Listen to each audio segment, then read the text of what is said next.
제가 지난주에 경찰서를 갔다 왔습니다. 구매대행업자들이 한 번씩 이렇게 부딪히는 문제가 우리가 물건을 팔다 보면 정말 아무 지식 없이 이렇게 팔다 보면 나도 모르게 이제 법적으로 위법할 수 있는 그런 위험도 있어요. 제가 이번에는 뭐 때문에 갔다 왔냐면 상표권 침해로 조사를 받고 처벌을 받을 것 같아요.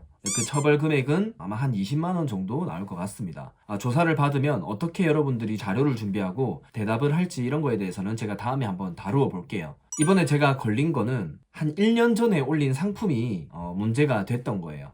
그때도 제가 직접 이렇게 상품 리스트를 짜지 않고 제 와이프가 상품을 짜다 보니까 이렇게 문제가 생긴 거였어요. 자, 그런데 제가 지금까지 수만 개 상품을 올리면서 이때까지 문제된 적은 이번에 문제됐던 거 빼고는 없어요. 그러니까 제가 직접 올렸던 상품들은 문제가 하나도 없었는데 이번에 이렇게 문제가 됐단 말이죠. 제가 이번에 영상을 찍는 목적은 구매대행을 하면서 몇 가지 주의사항만 알고 물건을 올리신다면 저처럼 이런 일은 겪지 않으실 겁니다. 그래서 예방 차원에서 정리를 해보았어요. 자, 우리가 어쨌든 밖에서 뭐 음식을 팔더라도 지켜야 될 기본적인 법령이 있습니다. 우리가 밖에서 뭐 음식 장사, 뭐 술 장사, 밥 장사 이런 걸 하더라도 일반 음식점, 휴게 음식점 뭐 이런 거에 따라서 팔아도 되는 상품이 있고 팔지 못하는 상품이 있고 어디서든 이런 게 존재하거든요. 근데 우리는 어쨌든 온라인에서 구매대행 판매자잖아요. 그럼 구매대행 판매자들이 자주 겪는 몇 가지 사례를 들고 왔어요. 저희 채널의 장점이 무엇이겠습니까? 어렵지 않게 풀어드린다는 게 저희 채널 장점이잖아요. 그래서 막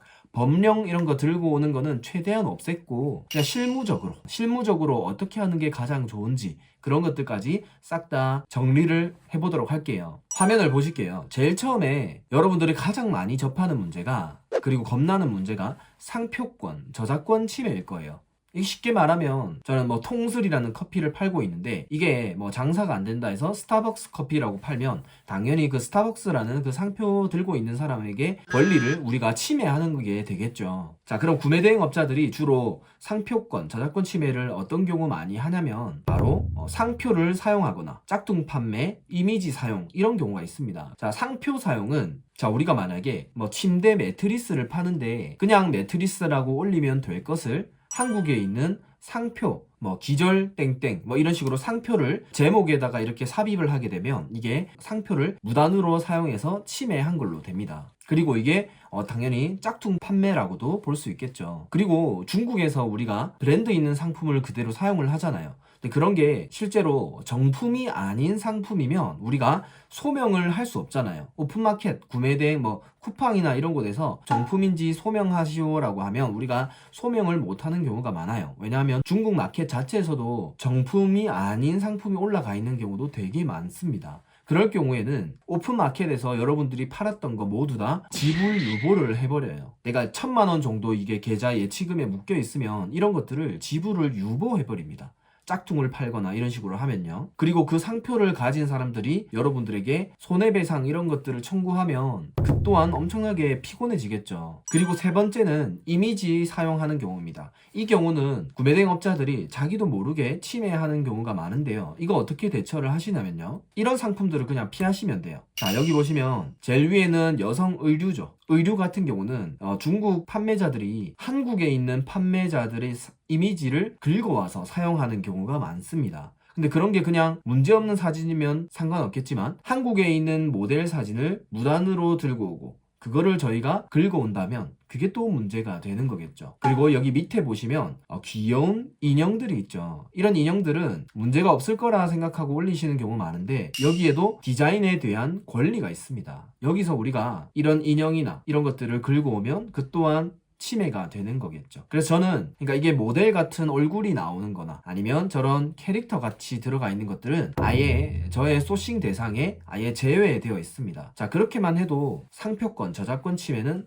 거의 피해 가실 수 있을 거예요. 상표 사용 같은 경우는 제목이나 키워드에 상품을 뜻하는 단어 위주로만 넣으시고 여러분들이 모르는 또는 유명한 브랜드의 상호 이런 것들은 아예 넣지 말아주세요. 자, 여기서 여러분들이 모르는 단어를 넣지 말라는 이유는 그러니까 상품을 뜻하는 단어가 아니라면 브랜드일 확률이 조금 존재하잖아요. 아무래도요. 그렇게 상표권이나 저작권 침해는 벗어나시기를 권해드릴게요. 자, 그리고 구매대행 업자들은 구매자에게 상품에 대해서 몇 가지 정보를 고지해야 될 의무가 있는데요.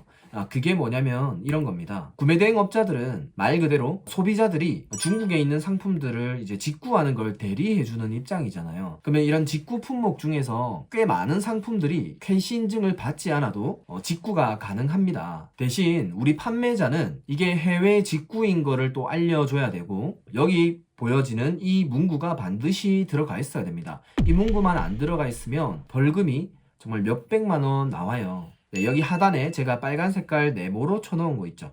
여기 보시면 이 제품은 구매 대행을 통하여 유통되는 제품임 이런 걸 알려줘야 되고요. 그리고 하단에 보시면 전기용품 및 생활용품 안전관리법에 따른 안전관리 대상 제품이다 라는 것을 고지해야 됩니다. 그러면 상품마다 이걸 고지를 해야 되는데요. 가장 좋은 방법은 이 상품을 클릭했을 때 우리 상세 이미지가 나오잖아요. 거기에 이 문구를 아예 삽입을 해 놓는 겁니다. 우리가 수만 개, 수천 개 상품을 취급하는데 항상 이런 글자를 넣을 수 없잖아요. 그냥 상하단, 마켓 안내 이미지에 이 문구를 아예 삽입을 해 놓으세요. 자, 이와 같이 하단에 이런 문구를 반드시 붙여 놓는 게 좋습니다. 자, 그리고 이것도 좀 많이 실수하시는데요. 유아 어린이 상품 판매하시는 분들 간혹 보이는데요. 아까 제가 꽤 많은 상품들이 캐시 인증 표기 없어도 판매가 가능하다고 말씀드렸잖아요. 근데 그 중에 예외되는 품목 중 하나가 13세 이하 유아 어린이가 사용하는 제품들은 캐시 인증이 반드시 표기가 되어야 합니다. 직구라도 그게 꼭 반드시 표기가 되어야 됩니다. 여기 하단에 보시면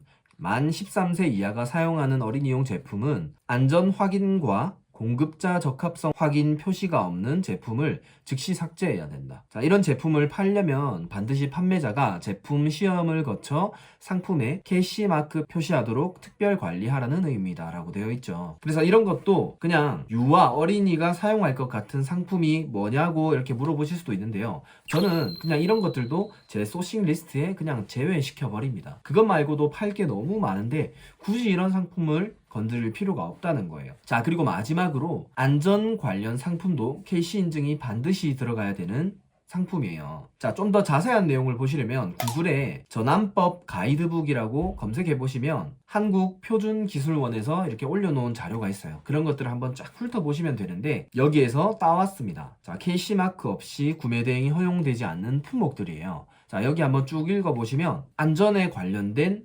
제품들이 많아요. 뭐 승강기 부품도 있고요. 그리고 에스컬레이터용 역주행 방지 장치, 그리고 뭐 비비탄 총, 가스라이터 이런 것들 안 된다는 거예요. 여기 보시면 하단에 보시면 이런 총기류, 그리고 전기 스위치, 전기 개폐기 이런 것들은 캐시마크가 반드시 있어야만 판매가 가능하기 때문에 우리 같은 구매 대행업자들은 이런 상품들은 아예 취급을 안 하시는 것을 권해드릴게요. 물건을 판매하는 거다 보니까 당연히 국가에서 터치를 많이 할 수밖에 없어요. 왜냐하면 국민들의 안전 이런 것들도 연관이 되는 거기 때문입니다. 자, 그렇다고 우리가 모든 법령을 공부하려면 구매 대행 말고 뭐 변리사나 변호사나 이런 계통에서 일하는 게 훨씬 낫지 않을까요? 우리는 구매대행 판매자이기 때문에 우리에게 필요한 지식을 추려내서 공부하는 게 필요합니다. 그리고 거기에 따라서 우리가 할 수 있는 가장 효율적인 행동은 무엇인가라고 생각을 했을 때 제가 오늘 말씀드린 이 내용을 가지고 하시면 문제 발생할 확률이 정말 매우 낮을 겁니다. 어쨌든